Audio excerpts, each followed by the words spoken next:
What's up, guys? Welcome back to Newswave. Well, over the last couple of months, there's a lot of talk around Microsoft and the Activision deal going through maybe a bit sooner than we expected. However, now in the UK, it appears regulators are going to be taking an even closer look at this deal. That makes people wonder if this acquisition is going to be going through anytime soon. We'll go over that here today.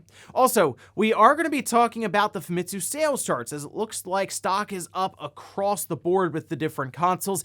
And we're also going to be talking about some remasters that could be set for a big time reveal as we head into September, with a bunch of events being planned out and even rumored. Guys, if you enjoy these videos, make sure to hit that like button. Helps out a ton. And if you're new here to the Spawn Wave channel, make sure you subscribe down below. And we're going to start today with the Steam Deck. We had talked previously how Valve was alluding to the idea of multiple generations of the Steam Deck going forward, but in the weekly Famitsu issue, we got a bit more insight into this, as well as what Valve could be working on as their primary focus for the hardware going forward. We can see this posted up and transcribed by VGC, where they say unless something major changes, there will be a next generation of Steam Deck products in the future. The theme, size, and shape will change, and it might even become a streaming machine. Development of the Steam Deck will continue. Interesting that they mentioned that with the streaming platform. We just heard about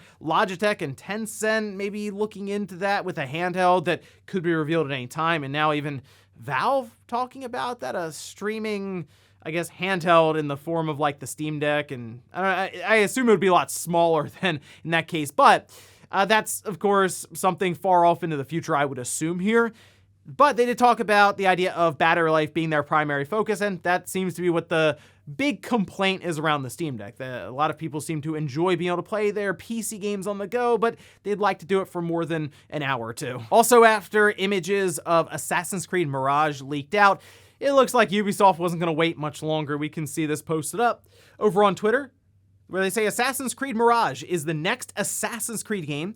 We can't wait to tell you more on September 10th at Ubisoft Forward. That'll be 12 p.m. Pacific time, which is essentially what we were expecting them to do at that Ubisoft Forward event, was probably Assassin's Creed Mirage being the big thing they were going to show there. And there's a lot of excitement around this, and probably from some of the reports that have been getting out there, that this isn't going to necessarily be like what we've seen recently with Assassin's Creed Valhalla, where it's this massive game that can be overwhelming at times for people, and them really leaning into the RPG elements for the game.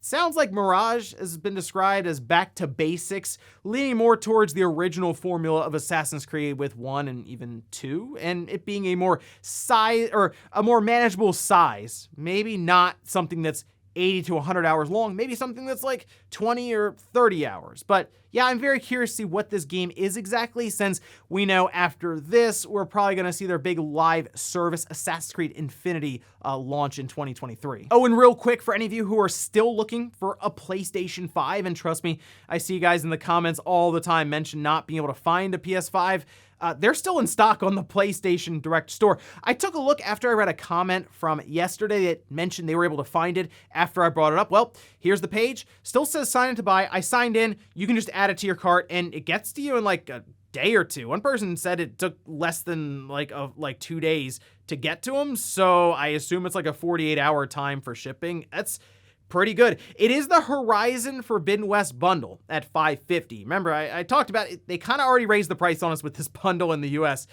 but Horizon Forbidden West is a very good game, and certainly a good game to start with, as I think it does a really good job showing off what the PS5 is capable of in like a larger open world game, especially visually with the NPCs, characters, all of this. So definitely want to check out there. If you've been looking for a PS5, I mean, there it is in stock on PlayStation's website. They're actually becoming a bit easier to get now overall. And guys, with some of the quick news out of the way, let's get into the bigger stuff. Let's start right away with Microsoft and Activision. When they announced that Xbox and Microsoft would be acquiring Activision Blizzard, I mean, it set the internet into a frenzy. It was wild stuff that day, and it's still weird to think about that because it is a $70 billion deal. It's unprecedented. Never seen something like this at all in gaming. And yeah, it makes sense why you're going to have regulators all across the world ask a lot of questions, take a very close look at this. And in fact, it appears in the UK, they could be taking an even closer look than maybe Microsoft was expecting. But we can see this over on VGC. They say the UK competition regulators' inquiry into Microsoft's proposed acquisition of Activision Blizzard may be expanded over competition concerns. They say, following our Phase 1 investigation, we are concerned that Microsoft could use its control over popular games like Call of Duty and World of Warcraft post-merger to harm rivals, including recent and future rivals in multi-game subscription services and cloud gaming. If our current concerns are not addressed, we plan to explore this deal in an in-depth Phase 2 investigation to reach a decision that works in the interests of UK gamers and businesses. Now, Microsoft has until September 8th to respond with essentially answers to concerns that the regulators really have right now. And if they don't, then it goes to, they say, Phase 2, where they'll have an independent source come in and really scrutinize the deal and ask, I'm sure, even tougher questions. So what's really being said here, yes, is the idea that Microsoft would leverage Call of Duty, which is a massive franchise, intellectual property that every year tops the NPD sales charts and sells millions and millions of copies and makes a ton of revenue. Well, you take that and you have Microsoft control it, sure, they can leverage it across the board. Not just with Sony, by the way, that's what we all think of immediately, because Sony seemed very concerned in some of the few documents that got out there and were public, but also consider the fact that Call of Duty Mobile is extremely popular, and that's on phones. Well, if Microsoft ever wants to take another shot at making a Windows phone again and having their own app store, what if they take away Call of Duty Mobile from the Play Store and iOS, and the only way to get to it is by having a Windows phone? While that is a very unlikely scenario, if you are regulators, the FTC or whatnot across the world, you have to ask these kind of questions because it is possible. Now, around this same time when this news is getting out there, we had a post go up on Microsoft's website from Phil Spencer, essentially going over their view of this massive acquisition with Activision Blizzard, and we can see it here. They say, gaming for everyone, everywhere, our view on the Activision Blizzard acquisition. Essentially, well, as it said there at the headline, they're trying to have this acquisition more or less lead to more people being able to access these games. They even say, we intend to make Activision Blizzard's much-loved library of games, including Overwatch, Diablo, and Call of Duty, available in Game Pass, and to grow those gaming communities. By delivering even more value to players, we hope to continue growing Game Pass, extending its appeal to mobile phones and any connected device. Really, they're trying to explain that, hey, if we have these intellectual properties like Call of Duty and we do the cloud streaming stuff through phones, more people will actually be able to access this, and it would cost them less. So it'd be more consumer forward overall. That, again, Microsoft is going to say what they have to make this deal go through. It's going to be what happens after the ink hits the paper and everyone's good and they have the intellectual properties, what happens then. But the thing with this is, I wouldn't be shocked if we get to a position where concessions have to be made, and they have to be made in writing. So, like, that's what I would look for here, is any news to break that Microsoft signing paperwork, like, hey, Call of Duty will stay on PlayStation. We won't pull it from app stores or anything in the future. And that's probably what will have to happen to get this deal to go through. And I'm sure there will be loopholes and different wordings that Microsoft work out with lawyers so that they could do some Call of Duty spin-off using the name and the developers to make something that's just for Game Pass, right? So we'll see, but I am less confident now that this is going to get done anytime soon. This may be something that comes down to the wire in 2023, and we're looking towards like April or May for it to get done, just ahead of the anticipated June, I believe is when they were looking for it to get done, 2023 date. So we'll see what happens, but this certainly doesn't make it any easier on Microsoft going forward. Next up, let's talk about the Famitsu sales charts. These, of course, give us a look week to week at consoles and games selling over the counter. And it looks like more and more stock is starting to show up in Japan for all these different systems, which is good news considering the console shortage, chip shortage, all of this has been rough over the last year or two. But we can see this posted up this over on Install Base Forum. Starting at the top, Earth Defense Force 6. That's Was not expecting to see that, as we typically have like a full clean sweep for Switch software. But no, PS4 game topping the charts, 68,341. Then we have SD Gundam Battle Alliance, 38,634. Unfortunately, I don't think that released physically in the US, so I'll have to get digital on that. I did play the demo, though. I think it's pretty fun. Definitely worth at least trying the demo to see what you think of it. Soul Hackers 2 on the PS4, 31,604. Then Earth Defense Force 6 on the PS5. Then Soul Hackers 2 on the PS5. Then we have SD Gundam Battle Alliance on the PS4. Mario Kart 8 Deluxe, Nintendo Switch Sports, Saints Row, 10,000 copies, and then SD Gundam Battle Alliance on the PS5. Moving over to the hardware, though, the Switch at the top, 113,530. That number certainly jumps off the page here, considering last week was 58,000 systems, so almost doubling up completely this week. Remember, Splatoon 3 is next week, and I wouldn't be shocked if we're going to start seeing these numbers ramp up heading towards its release. Just people getting set up for what is a massive release in Japan. Then we have the PS5, 25,109, again up about 10,000 or so systems from last week. And then the Xbox Series, 16,726. While the Xbox Series, their overall lifetime to date sales is not at all impressive compared to the PS5, or certainly not the Switch. If you look at Xbox in general, this appears to be accelerating, whereas all the other systems are kind of slowing down a couple of years into the generation. So it seems, at least for now, Microsoft is making some pretty good headway there in the region. Then we have the 3DS at 130, and then it seems like 15 PS4s were found in the back for sale. So obviously it's good to see more and more stock coming in across the board here for all three major platforms. The PS5, though, is interesting because the price increase doesn't go into effect, from what I remember, until September 15th, so just under 2 weeks from now. It's possible people are just going to start scrambling, looking for any PS5 they can find, and I almost wonder if the next couple of sales reports will be kind of down as Sony sort of holds on to stock a bit until that price goes up, and then all of a sudden PS5 start flooding the region. But the Switch will, I'm sure, continue its sales momentum here towards that Splatoon 3 release, and hey, Tokyo Game Show's coming up for Xbox, and maybe they have a good showing there and it just continues that momentum. But it looks like right now things are going really well for all three systems in Japan, and we'll just see at this point how things go for the Splatoon 3 launch, because based on what we've seen with previous Splatoon releases in the past that did not have this install size that the Switch has currently, I think Splatoon 3, when it releases on the 9th, is going to be some massive sales numbers, and we'll find out the following week when that report drops. Next up, let's talk about some potential remasters from Konami. I say potential because, let's face it, Konami, typically when we go into these big events like a Tokyo Game Show, has a tendency to disappoint. In this case, they're kind of hyping up a return of a beloved franchise, and when you go to their page with all their intellectual properties, you kind of can narrow it down to like 4 or 5 that they would consider beloved. One in particular is Metal Gear Solid, which we had at the end of last year, them just pull it off of all different digital storefronts because of a copyright issue or just rights issues with some of the footage that was used in the game. Well, now it looks like we could actually see Konami not only bring them back, but maybe even go a step further. We could see this post up over on Twitter. This from Dusk Golem, who mentions VGC sharing this info as well, them coming in to add a bit more to it, saying VGC talks about Metal Gear Solid 1 through 3 remasters, not remakes, new remastered versions. I know that to be 100% true. I had heard that for a fact, and not surprised, I'm not the only one who heard about it.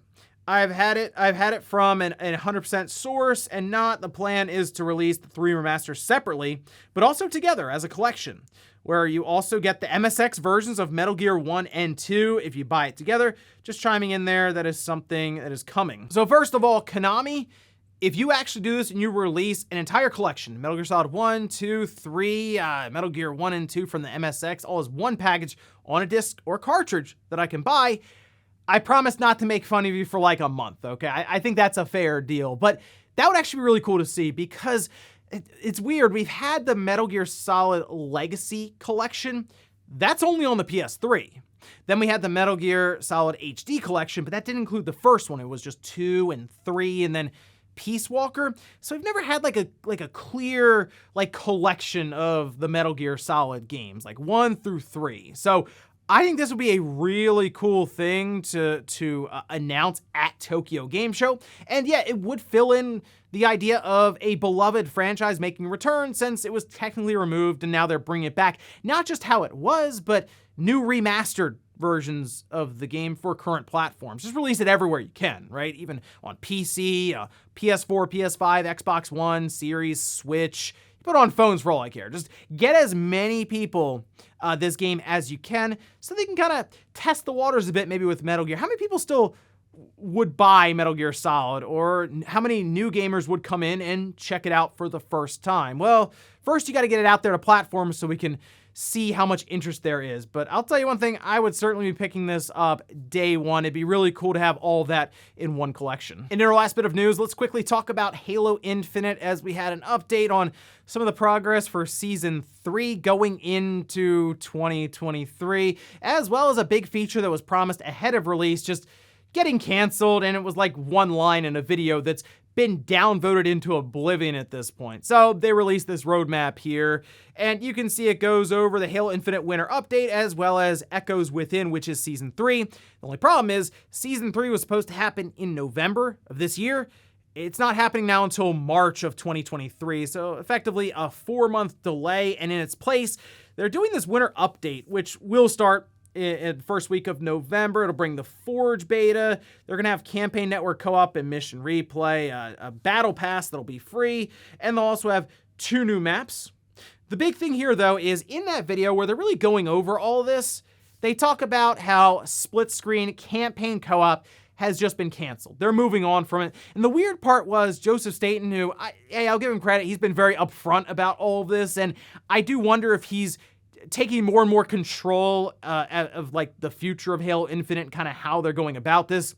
He just says, hey, we're going to take the resources that we're really trying to make Campaign Co-op work for split screen, and they're just going to focus on this checklist of live service stuff that we have, which, okay, but it's weird because they're treating like 343 like this tiny studio that's like, well, we got to move resources around. It's like we only have so many people. It's like, this is a premier studio for Microsoft handling a premier intellectual property. You throw the kitchen sink at this thing to get it done, and they had talked continuously about split-screen Campaign Co-op, or just split-screen co-op in general, for years, because they didn't have it in Halo 5, and they got beaten up bad for that. And it was like, okay, going forward, all these games are going to have co-op. They kept talking about split-screen co-op, and it's now just been canceled. So the question has come up, is 343 really right for Halo? I have 2 minds to this, because one, they finally figured out Halo. They figured out how to make it work. It plays well, the movement's good, the shooting's good, great. They're not good at live service stuff at all. They can't do it. If that means that another studio has to handle live service stuff, and maybe 343 just works on the engine and then also works on campaign stuff, that might be the way to go about it now, because Halo Infinite, just, can it really continue like this? I mean, I guess it can. It's a free-to-play game and it's part of Game Pass, but it's not a great look for Microsoft's premier intellectual property that is on the back of the Xbox Series X box. If you want a more in-depth look at the roadmap and my thoughts on the different parts of it, check out the second channel, as I spent much more time on it. But right now, I think there's a lot of hard questions that Microsoft has to be asking themselves when it comes to 343. So I guess we'll see what happens next year when we finally get done this 10-month-long Season 2. And before we go to the comment of the day, we're going to take a look at the poll that I posted up yesterday, where I ask, if you're not a Game Pass member right now, will all Activision Blizzard games going into this, in the service, past and future, get you to sign up? 12% said yes, 51% said no, and then 38% said, I already have Game Pass, and I wanted to vote. There you go. I mean, it's hard to say that extra value like that wouldn't entice people into signing up, especially if you're someone who buys Call of Duty every year and then maybe a few other games. I mean, yeah, you might say, you know what, I'll sign up for Game Pass, I'll get my Call of Duty, and I'll get whatever Blizzard comes up with, like Diablo, and then any of the extra games that get thrown in there too, because in the span of a month or so, like, Microsoft could legitimately just double Game Pass's overall selection with all these Activision Blizzard games getting dropped in. So that at least is an exciting part to look forward to. after the deal eventually closes, there would be a ton of content just kind of going in almost overnight. And we'll finish up with the comment of the day, as you're seeing here. This is from Advent saying, always cautious with rumors of Zelda collections and remasters that honestly, when it comes to Nintendo, are often too good to be true. If they actually happen, then it would be fantastic. I would pay full price for Metroid Prime and F-Zero GX remasters, which maybe probably seems foolish to some, but both games are excellent and deserving of a remaster. I mean, if they show up with F-Zero and it has online multiplayer, I mean, if you look at F-Zero GX on the GameCube, it's more than $60. So some people will argue it that way. And realistically, Nintendo, the only way they can mess up that Zelda collection is if, for some weird reason, they think it's a good idea for Wind Waker and Twilight Princess to be $60 each. No, that goes in a collection. You know what, while we're at it, throw the Oracle of Ages and Seasons games in there. We'll kind of revive the GameCube Zelda Collector's Edition thing they did, where they did a collection of 4 different games. Go that route and put it out for $60. No one's really going to complain about the overall value there. But I am curious about things like Metroid Prime being a full $60, as that doesn't have the same thing that F-Zero does, where the GameCube version is more than that. It's not. So, I mean, if we get an entire Direct with a bunch of these remasters and a couple of new games, I think overall people will be happy with it. I'm just curious when the fine print comes out about the pricing and just the configuration of some of this stuff. But hopefully we'll find out here in a couple of weeks. And ladies and gentlemen, that's going to do it here for Newswave. If you enjoyed this video, guys, hit that like button. If not, hit the dislike. Leave comments down below about everything we talked about here. Today was Microsoft and Activision with this massive acquisition still kind of in limbo. When do you think it's finally gonna go through and finalize? And also, what about Halo Infinite and the delay, them canceling the split screen co-op, and then Metal Gear Solid Remastered 1 through 3, maybe Metal Gear Solid or Metal Gear 1 and 2 for the MSX. Would you be interested in that? And do you think Konami will actually come through? Thanks guys for watching. Have a great weekend. I'll see you back here Monday morning, 8 a.m. Eastern time for Newswave.